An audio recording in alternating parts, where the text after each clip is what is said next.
Hi everyone! Welcome back to Ashley's Kitchen. Today we are making a simple but super delicious homestyle dish, stir-fried cabbage with wood ear mushrooms.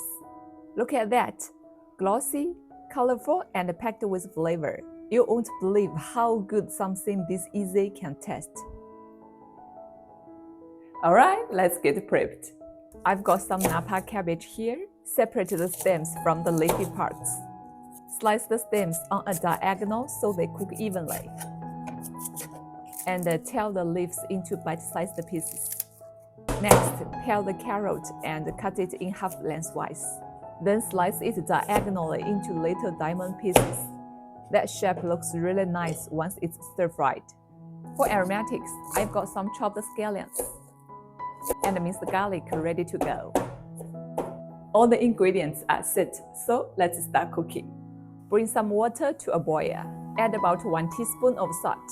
And blanch the wood ear mushrooms and carrot slices for about 2 to 3 minutes. Take them out and drain well.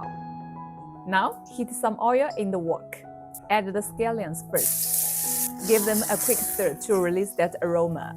Then toss in the cabbage stems and stir fry over high heat. Once they start to soften, add the cabbage leaves. Keep that heat up. We want everything to stay crisp but tender. When the cabbage is fully wilted, add the wood ear mushrooms and carrots back in.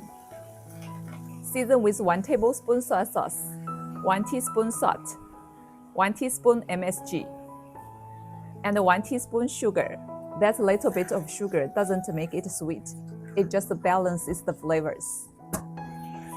Now add in the minced garlic. Give it a few quick tosses. And drizzle in a bit of water starch to slightly thicken the sauce so it clings to the veggies. Right before taking it out, splash in 1 tablespoon of Chinese black vinegar along the side of the wok. That vinegar gives the dish a beautiful aroma, not sourness. One last quick toss, and it's ready. A simple stir-fried cabbage with wood ear mushrooms.